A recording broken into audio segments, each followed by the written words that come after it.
बिस्मिल्लाहिर्रहमानिर्रहीम। Welcome to learn computer science with KW। आज हम आउटपुट डिवाइसेस के बारे में पढ़ेंगे, यानी इसको हम आउटपुट सेक्शन भी कहते हैं। आउटपुट हमारे पास दो किस्म का होता है, एक होता है हार्ड कॉपी और दूसरा सॉफ्ट कॉपी। यानी वो आउटपुट जो हमें हार्ड फॉर्म में मिले, हार्ड फॉर्म का मतलब है पेपर, मैप्स वगैरह में, तो इसको हम क्या कहते हैं, इसको हम हार्ड कॉपी कहते हैं। सॉफ्ट कॉपी जिस वो आउटपुट जिसको हम टच ना करें उसको हम सॉफ्ट कॉपी कहते हैं। यानी वो आउटपुट जिसको हम टच नहीं कर सकते उसको हम सॉफ्ट कॉपी कहते हैं। आउटपुट डिवाइसेस में पहला जो डिवाइस है वो हमारे पास प्रिंटर है। ये प्रिंटर क्या काम करता है, ये हमें आउटपुट देता है, लेकिन ये हार्ड कॉपी में हमें आउटपुट देता है। प्रिंटर के फिर दो किस्म है, एक होता है करेक्टर प्रिंटर और दूसरा है लाइन प्रिंटर। लेकिन पहले हम करेक्टर प्रिंटर के बारे में पढ़ेंगे। करेक्टर प्रिंटर क्या काम करता है, जो भी करेक्टर प्रिंटर से है वो सारे, इसकी कैपेबिलिटी क्या है, वो सिंगल करेक्टर एट ए टाइम प्रिंट कर सकता है। एट ए टाइम एक सिंगल करेक्टर प्रिंट कर सकता है। जैसा कि एक करेक्टर यानी ए एक करेक्टर है, बी एक करेक्टर है, सी एक करेक्टर है। ये एक ही वक्त में एक करेक्टर प्रिंट कर लेता है करेक्टर प्रिंटर्स। और फिर जो हमारे पास है प्रिंट 20 to 600 करेक्टर्स पर सेकंड, और एक ही सेकंड में ये 20 से 600 करेक्टर प्रिंट कर सकता है। और करेक्टर प्रिंटर जो है ये हम पीसीस के साथ यूज़ करते हैं। पीसी मतलब पर्सनल कंप्यूटर, और माइक्रो कंप्यूटर में पर्सनल कंप्यूटर भी आ जाता है, सही है। और पीडी है पर्सनल डेटा असिस्टेंस, ये भी माइक्रो कंप्यूटर में आता है। यानी इसके साथ भी हम करेक्टर प्रिंटर को यूज़ कर सकते हैं। फिर हमारे पास है टाइप्स ऑफ करेक्टर प्रिंटर। फिर करेक्टर प्रिंटर के टाइप्स कौन कौन से हैं।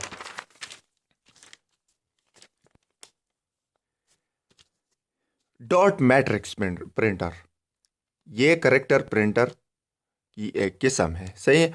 और ये इट्स एन इम्पैक्ट प्रिंटर, इसको हम इम्पैक्ट प्रिंटर कहते हैं। इम्पैक्ट प्रिंटर इसी वजह से कहते हैं कि ये पिंस को यूज़ करता है, सही है, तो इसको हम इम्पैक्ट प्रिंटर कहते हैं। फिर हमारे पास है it contains pins ranges from 9 to 24 pins. और फिर हम इसमें हमारे पास पिंस होते हैं, यानी 9 से लेकर 24 तक हमारे पास इसमें पिंस होते हैं, सही है।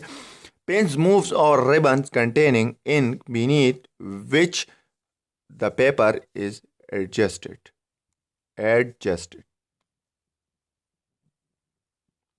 इसमें क्या होता है, ये पिन एक रबर के ऊपर जो है ना मूव करते हैं। यानी मूव कैसे करते हैं, ये हमारे पास मिसाल के तौर पर पिन्स है,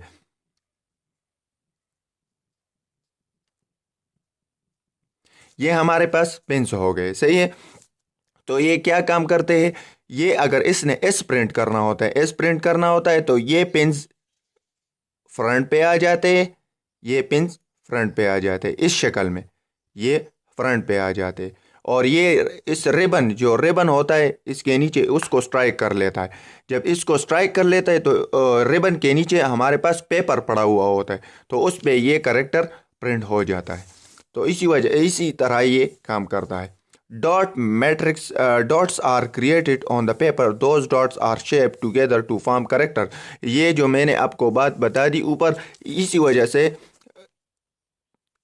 पहले मैंने आपको ये बात बता दी कि इस तरह काम करता है। और इस सेंटेंस में इन्होंने ये कहा है कि इस तरह ये काम करता है। Printing quality depends upon the pins, और प्रिंटिंग क्वालिटी जो है ना वो पिंस पे डिपेंड करती है। अगर पिंस ज़्यादा है तो क्वालिटी अच्छी होगी, अगर पिंस कम है तो क्वालिटी अच्छी नहीं होगी। इसके बाद हमारे पास करेक्टर पिन की एक और टाइप है जिसको हम इंजेक्ट प्रिंटर कहते हैं। ये हमारे पास नॉन इम्पैक्ट प्रिंटर में आता है, ये पिन को इस्तेमाल नहीं करता है, लेकिन इसमें बात यह है कि ये कलर आउटपुट हमें देता है। Droplet of ink is filed on paper, इसमें क्या होता है कि इंक की जो ड्रॉप्स ये पेपर पे फाइल्ड हो जाते हैं। ये खुद ब खुद नहीं होते, इसमें हमारे पास ट्यूब्स लगे होते हैं। ट्यूब्स क्या होते हैं, ट्यूब्स से ये प्रेशर डालते हैं और ट्यूब्स से जो है ना ये ड्रॉप्स ये बम्बार्ड हो जाते हैं, यानी फायर्ड हो जाते और पेपर पे आ जाते। It get a specific colour with a mixture of 2 और मोर कलर्स। और ये हमें एक ख़ास कलर देता है किसके, 2 या 2 से ज़्यादा कलर मिक्स हो जाते हैं। तो कौन से कलर ये इस्तेमाल करते हैं ये भी हम पढ़ लेते हैं। अच्छा, प्रिंटिंग फिनोमेना इज स्लोअर। इसकी जो प्रिंटिंग फिनोमेना यानी प्रोसेस है ये स्लो है। Ink cartridge is expensive. इसमें क्या है, इंक कार्ट्रिज इस्तेमाल होता है, यानी कार्ट्रिज जिसमें ये इंक पड़ी होती है, इसको हम कार्ट्रिज कहते हैं। ये एक्सपेंसिव होता है, यानी इस पे ज़्यादा खर्च आता है, क्योंकि हमें एक ख़ास वक्त के बाद इस कार्ट्रिज को निकालना पड़ता है और इसमें फिर फिलिंग करनी होती है, यानी इंक फिलिंग करनी होती है। और ये कलर कौन कौन से इस्तेमाल करते हैं, रेड ग्रीन ब्लू, यानी इसको हम RGB कलर भी कहते हैं। ये 2 या 2 से ज़्यादा कलर आपस में मिल जाता है तो एक नया कलर जनरेट कर लेता है। इसके बाद है हमारे पास लेज़र प्रिंटर। ये भी करेक्टर प्रिंटर में आता है। ये बहुत पॉपुलर प्रिंटर है, यानी आजकल लेज़र प्रिंटर ज़्यादा इस्तेमाल होते हैं।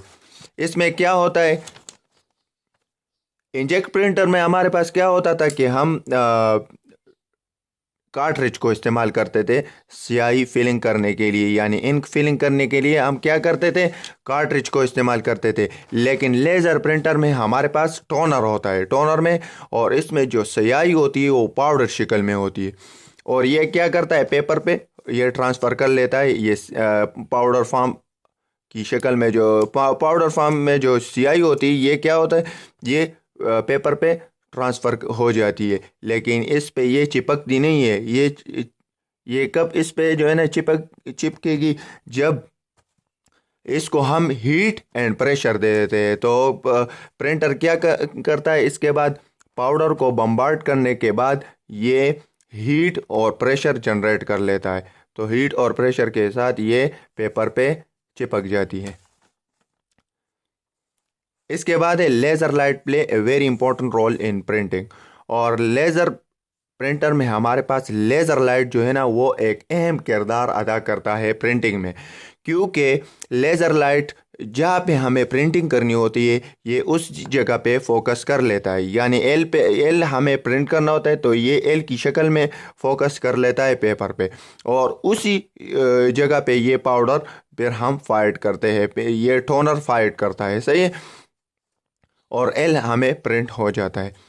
Toner is to be replaced after printing specific number of pages, that is 5000 pages. इसमें क्या होता है कि हमें टोनर को रिप्लेस करना होता है। रिप्लेस का मतलब ये है कि इसको बदलना होता है।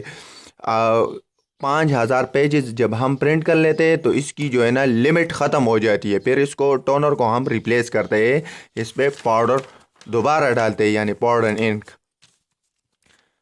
और दूसरा जो टाइप है करेक्टर प्रिंटर का वो है लाइन प्रिंटर।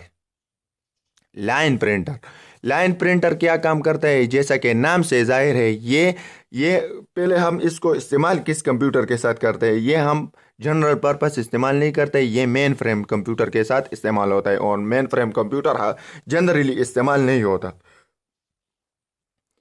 और लाइन प्रिंटर क्या काम करता है, ये प्रिंट कर लेता है single line at A time. ये हमें single line at A time print करके देता है। यानी करेक्टर प्रिंटर क्या काम करता था, वो सिंगल करेक्टर को एट ए टाइम प्रिंट करता था। और लाइन प्रिंटर क्या काम करता है, ये हमें सिंगल लाइन प्रिंट करके देता है एट ए टाइम। और इसकी जो एग्जांपल है चेन प्रिंटर इसकी एग्जांपल है। इसके बाद जो है ना अदर आउटपुट डिवाइसेस कौन कौन से है, सही है। तो ये मैंने शार्ट जो है ना लिखे हुए, और इसका जो काम है वो मैंने बताया हुआ है कि इसका काम क्या है।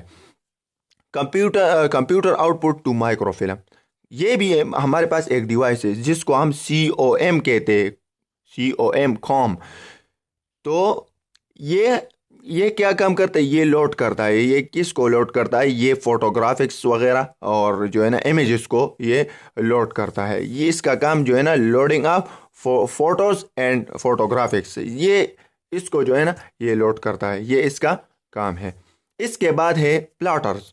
प्लॉटर क्या काम करते हैं?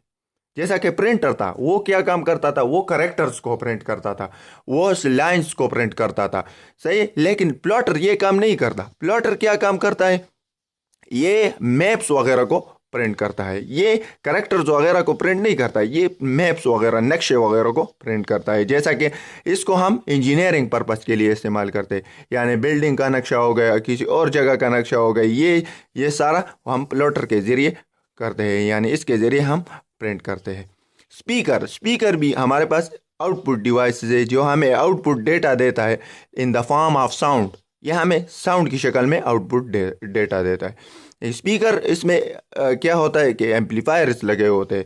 एम्पलीफायर्स क्या काम करता है? ये एम्पलीफाई करते हैं साउंड को। जैसा कि एम्पलीफायर्स मतलब साउंड को एम्पलीफाई करते हैं। एम्पलीफायर का मतलब क्या है? एम्पलीफायर्स का मतलब है कि ये साउंड को बढ़ाते हैं, बूस्ट करते हैं। तो इसी वजह से हम कंप्यूटर वगैरह या अदर डिवाइस में स्पीकर को यूज़ करते हैं। स्पीकर को इसी वजह से यूज़ करते हैं कि इसमें एम्पलीफायर्स लगे होते हैं और ये साउंड को बढ़ाते हैं। This is all about output devices. अगर आपको ये वीडियो अच्छी लगी तो प्लीज़ मेरे चैनल को सब्सक्राइब करें और कमेंट्स भी करें। थैंक्स।